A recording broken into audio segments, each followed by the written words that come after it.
ఈరోజు మన లోతైన విశ్లేషణను ప్రారంభించే ముందు ఆమ్, ఒక్కసారి స్పష్టంగా మనం దేని గురించి చర్చించబోతున్నామో తెలుసుకుందాం. తప్పకుండా. మన ముందు ఉన్న ఆధారాలు, నోట్స్, అలాగే ఆ ప్రత్యేకమైన కేస్ స్టడీని తీసుకుని ఈ చర్చను ముందుకు తీసుకెళ్దాం. అవును, ఒక వ్యక్తి జీవితంలోని అత్యంత కీలకమైన మలుపును విశ్లేషించడం ద్వారా అసలు మానవ నైజం ఎలా ఉంటుందో అర్థం చేసుకోవడమే ఈనాటి మన లక్ష్యం. కరెక్ట్. ఇందుకోసం మన సోర్స్ మెటీరియల్లో ఉన్న అన్విక అనే పాత్ర కథను ప్రధానంగా తీసుకుంటున్నాం. ముఖ్యంగా అందులోని 19వ అధ్యాయం గురించి మాట్లాడుకోబోతున్నాం. అంటే ఈ కథ మనల్ని అడిగే ఒక బలమైన ఆలోచింపజేసే ప్రశ్న ఏమిటంటే, మనం ఎంతో కష్టపడి పోరాడి సాధించుకున్న స్థిరత్వం ఒకానొక సమయంలో మనల్నే బంధించే పంజరంలా ఎందుకనిపిస్తుంది అని. చాలా ఆసక్తికరమైన పాయింట్ ఇది. మన ఎంతో కాలంగా వెతుకుతున్న భద్రతే మనకు శత్రువుగా మారడం అనే కాన్సెప్ట్. ఈ విషయాన్ని మనం ఒక ఆడియోబుక్ శైలిలో, అంటే కాస్త నాటకీయతతో ఊహించుకుంటూ విశ్లేషిద్దాం. వాతావరణం అత్యంత నిశ్శబ్దంగా, గంభీరంగా ఉంది. ఒక హాస్పిటల్ కారిడార్. కళ్ళు మూసుకుని ఊహించుకుంటే ఆ మూసిన తలుపుల వెనుక కేవలం యంత్రాల మృదువైన శబ్దం మాత్రమే వినిపిస్తూ ఉంటుంది. సరిగ్గా అలాగే కిటికీ దగ్గర నిలబడి కింద ఉన్న ఆ చీకటి పార్కింగ్ లాట్లోకి చూస్తోంది అన్విక. ఈ అత్యంత ప్రశాంతమైన దృశ్యం వెనుక ఆమె మనసులో ఒక పెద్ద తుఫాను దాగి ఉందని మన సోర్స్ మెటీరియల్ స్పష్టంగా చెబుతోంది. ఆ తుఫానును మనం అర్థం చేసుకోవాలి అంటే ఆమె గతాన్ని కొంచెం లోతుగా పరిశీలించాలి. అవును. మనకున్న నోట్స్ ప్రకారం ఆమె జీవితంలో విద్యార్థి దశ నుంచి బాధ్యతాయుతమైన స్థాయికి జరిగిన మార్పు చాలా కష్టాలతో కూడుకున్నది. అంటే ఆ స్కాలర్షిప్ల కోసం పొడవైన క్యూ లైన్లలో గంటల తరబడి నిలబడటం లాంటిది కదా. అవును. అలాగే నెలకారొచ్చేసరికి చెల్లించని బిల్లుల గురించి రాత్రంతా ఆందోళన చెందడం, ఇవన్నీ ఆమె వయస్సుకు మించిన బాధ్యతలను మోసేలా చేశాయి. ఆ తర్వాత ఆమెకొచ్చిన మొదటి ఉద్యోగం బహుశా కేవలం ఒక కెరియర్ మాత్రమే కాదనుకుంటా. అస్సలు కాదు. అది ఆ ఇంటికి ఒక ప్రాణవాయువు లాంటిది. ఆ ఉద్యోగం ఆమె కుటుంబానికి భౌతికంగా, మానసికంగా ఒక స్థిరత్వాన్ని తెచ్చింది. ఎందుకంటే ఆ స్థిరత్వం చుట్టూ ఇప్పుడు అదృశ్యమైన గోడలు నిర్మించబడ్డాయి. దానికొక భారీ మూల్యముందని ఆమెకిప్పుడిప్పుడే అర్థమవుతోంది. అంటే ఆ ఉద్యోగం ద్వారా వచ్చిన భద్రతే ఇప్పుడు ఆమెను ఊపిరి పీల్చుకోనివ్వడం లేదా అన్నట్టుగా. అవును. ఈ విషయాన్ని మన సోర్స్ మెటీరియల్లో ప్రస్తావించిన ఆ హాస్పిటల్ గదిలోని సంభాషణ ద్వారా మరింత స్పష్టంగా చూడొచ్చు మనం. ఆమె సోదరుడు మంచం మీద కోలుకుంటూ ఉంటాడు. అవును. చాలా బలహీనంగా ఉన్నప్పటికీ ఎంతో ఆసక్తిగా ఆమెను ఒక ప్రశ్న అడుగుతాడు. అక్కా, ఆఫీస్ నుంచి నేరుగా వచ్చావా అని. ఆమె తల ఊపుతుంది. అప్పుడతను మళ్ళీ, రేపు ఆలస్యంగా వెళ్తావా అని ఆఫీసులో చెప్పావా అని అడుగుతాడు.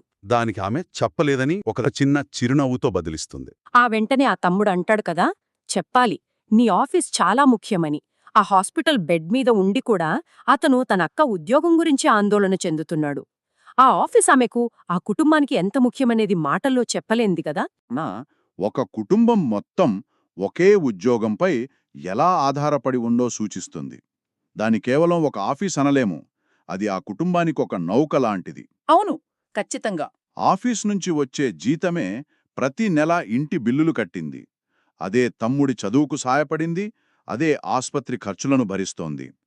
ఎన్నో అనిశ్చిత పరిస్థితుల్లో ఆ కుటుంబాన్ని నిలబెట్టింది ఆ ఉద్యోగమే కదా. అయితే పరిస్థితులు ఆమెపై రుద్దిన బాధ్యతలు ఆమె జీవితాన్ని ఒక ఖచ్చితమైన క్రమపద్ధతిలో నడిపించాయి. ఉదయం లేవడం, ఆఫీస్కి వెళ్లడం, సంపాదించడం, కుటుంబ అవసరాలు తీర్చడం. ఇదొక రకమైన సర్వైవల్ మోడ్. ఈ క్రమపద్ధతి ఆమెను ఒక అదృశ్య వలయంలో బంధించేసింది అని చెప్పాలి.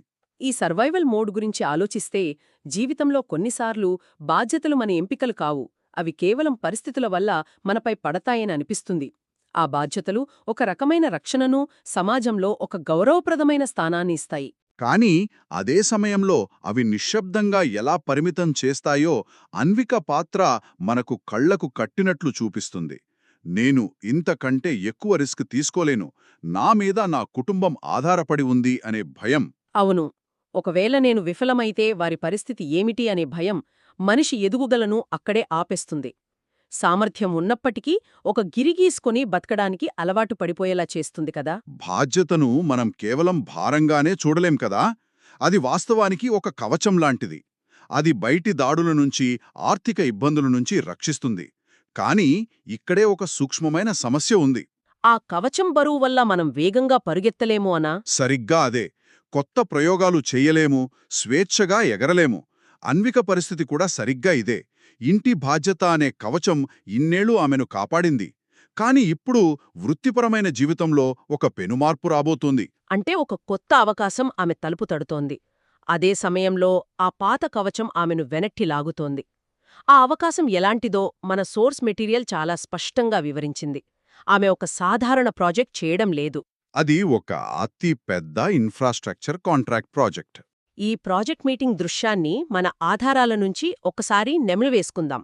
ఉదయం ఆఫీస్లో జరిగిన అత్యంత కీలకమైన, ఉద్రిక్తమైన మీటింగ్ అది.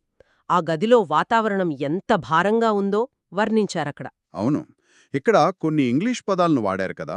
High pressure, high visibility infrastructure contract అని. అంటే ఇది ఏదో ఆఫీస్లో కూర్చుని చేసే చిన్న కంప్యూటర్ పని కాదు. కోట్ల రూపాయల పెట్టుబడితో కూడిన భారీ నిర్మాణ రంగ ప్రాజెక్టు. కంపెనీ పైస్థాయి అధికారుల నుంచి అందరి దృష్టి ఈ ప్రాజెక్టు మీదే ఉంటుంది. అందుకే దానికి అంత ఒత్తిడి. ఆ మీటింగ్లో మేనేజర్ అందరి వైపు చూసి ఒక డిమాండ్ పెడతాడు.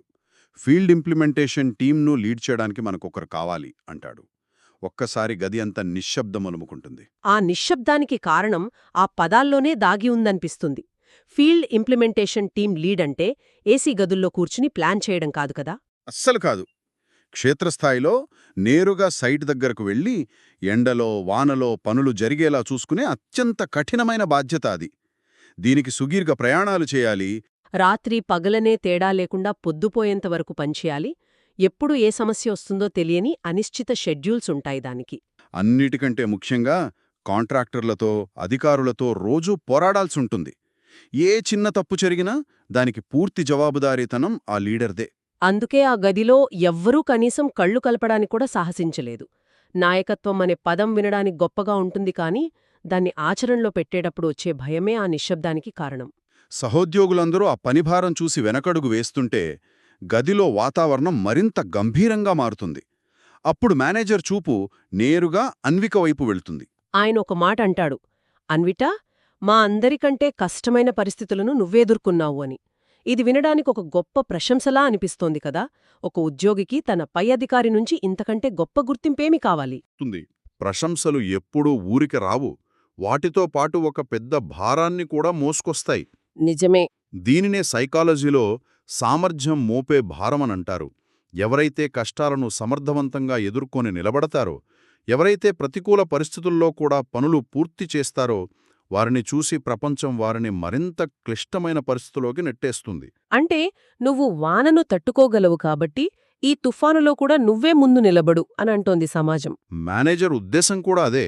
ఆమెకున్న ఆ సామర్థ్యమే ఆమెకిప్పుడు పెద్ద సవాలుగా మారింది. అయితే అన్విక ఆ మాటలకు వెంటనే సరే అనే సమాధానం ఇవ్వలేదు. ఆమె భయపడి ఆగిపోలేదు కానీ ఆమె మనసులో అప్పటికే ఎన్నో ఆచరణాత్మకమైన లెక్కలు వేసుకోవడం మొదలైంది. లీడర్షిప్ అనేది సెమినార్లలో లేదా ప్రెజెంటేషన్లలో చూపించేటప్పుడు చాలా ఆకర్షణీయంగా, ఉత్సాహభరితంగా కనిపిస్తుంది. కానీ వాస్తవ జీవితంలోకి వచ్చేసరికి అది ఎన్నో కఠినమైన ప్రశ్నలు సంధిస్తుంది. అవును, ఆస్పత్రి బిల్లులు, కోలుకుంటున్న తమ్ముడు, ఇంట్లో ఒంటరిగా ఉన్న తల్లి, ఇవన్నీ అన్విక మదిలో మెదులుతూనే ఉన్నాయప్పుడు.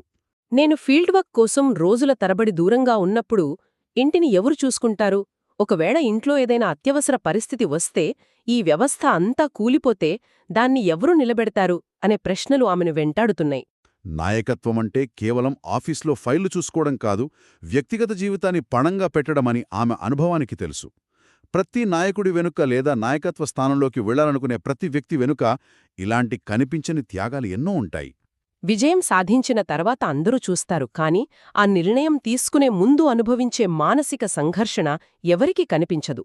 ఇదే విషయాన్ని ఆమె సహోద్యోగి రమేష్ ఎలివేటర్ వద్ద మరింత స్పష్టంగా, కాస్త పరుషంగా హెచ్చరిస్తాడు. మధ్యాహ్నం ఆమెను ఆపి, ఈ పాత్ర తీసుకోవాలని నిజంగా అనుకుంటున్నావా అని అడుగుతాడు.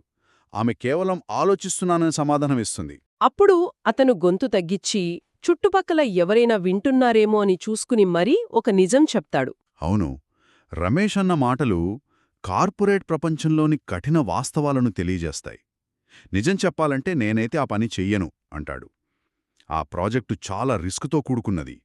ఏమైనా విఫలమైతే ఆ నింద మొత్తం ముందుగా లీడర్ పైనే పడుతుంది అని రమేష్ అంటాడు. ఇక్కడ మనం నాయకత్వంలో ఉన్న ఆ ద్వంద్వ స్వభావాన్ని చాలా స్పష్టంగా చూడొచ్చు. ఈ మాటలు అన్వికను మరింత గందరగోళంలోకి నెట్టేస్తాయి కదా. ఖచ్చితంగా. విజయం వస్తే అందరూ గుర్తిస్తారు, చప్పట్లు కొడతారు, అవార్డులు